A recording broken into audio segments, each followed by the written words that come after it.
Hi, I'm Tony Hardy, founder and director of Canny Creative, a branding, web design and content creation agency based in Blyth, Northumberland. And welcome to Building Better Brands.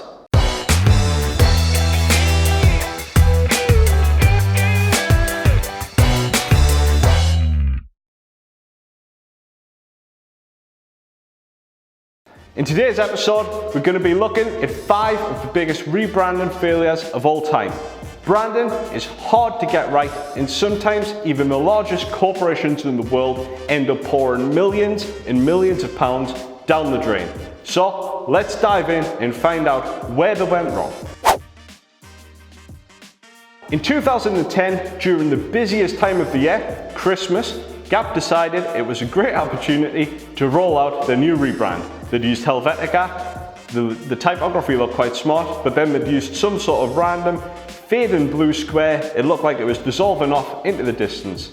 They came out with a press release when everybody hated it and said this was round 1 of our crowdsourcing design project. Again, reminding people why crowdsourcing branding is a bad idea. And then within 6 days, it was gone again. They pulled the fastest turnaround time in history, branding to horrible new brand and back again, all to the tune of $100 million, which is expensive for something that could have been made in Word art. In 2009, an American conglomerate bought the Kraft food company and they decided to rebrand to the most generic solution ever. Kraft's logo and brand identity before the rebrand said, boom, we are Kraft, a food producer. And afterwards, it kind of said, we're Kraft-ish. We think, we're not sure. This is a generic logo. It just did not look great at all. On top of that, they'd used the font Tecton, which is akin to using Comic Sans or Papyrus. You just don't do it. After 5 months, the old Kraft identity was back in place, except they'd used a new lowercase typeface and everyone was happy again. There's no actual facts or figures about the cost of the Kraft branding, but they did employ agency Sapien Nitro to do it, so it's a safe bet that it was not cheap at all. Royal Mail are the UK's largest mail provider. They hand over letters, parcels, they're up and down the country, you can't get away from them. Back in 2001, they thought it would be appropriate to rebrand to Consignia or Consignia, no one knows how to say the word that they decided was appropriate for the brand. The act of consigning something is to hand over a parcel or package to someone you trust. In theory, it was a great name, a great idea, however, it flopped. Mike Verdon of BBC News, in fact, called the brand a duffer, a howling waste of money. The rebrand cost Royal Mail to go to Consignia £1.5 million, and then again, it cost them an added £100 million to change everything back again. Not good news at all. Back in 2009, the Sci-Fi Channel did away with the lovely, simplistic, space-looking logo and changed the spelling of their name to SYFY. Unfortunately, that is an abbreviation for the STD, syphilis. The word sci-fi itself has a lot of brand equity. People into the sci-fi genre take pride in being sci-fi geeks and nerds, and to change the word up and drop it from their channel alienated a lot of their customers.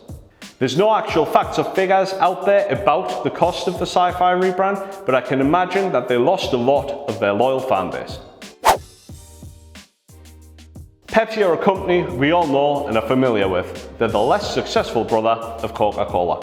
However, Pepsi are the brand that have struggled and changed their brand identity more and more as time goes on. Back in 2008, they changed their Pepsi logo and they slanted it and they said, oh, well, now the logo's smiling.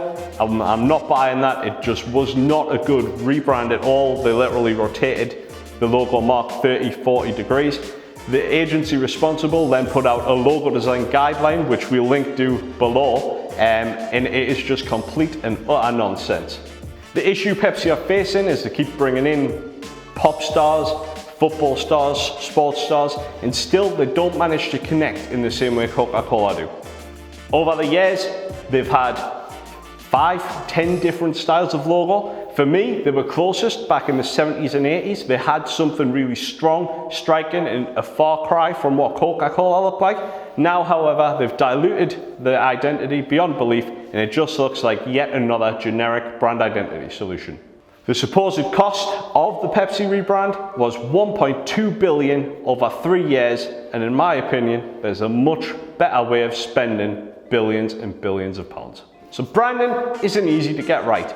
As we've seen in this video, even the biggest companies in the world can get it wrong and waste a lot of money. The agencies responsible for these rebrands are some of the very best in the world, and even they can get it wrong sometimes. It's vitally important that when you're undertaking branding work with an agency, you sit down, you go through a thorough discovery session, you learn about each other, and you create the brand from there. If you like this video, subscribe, comment below, and we'll see you next time on Building Better Brands.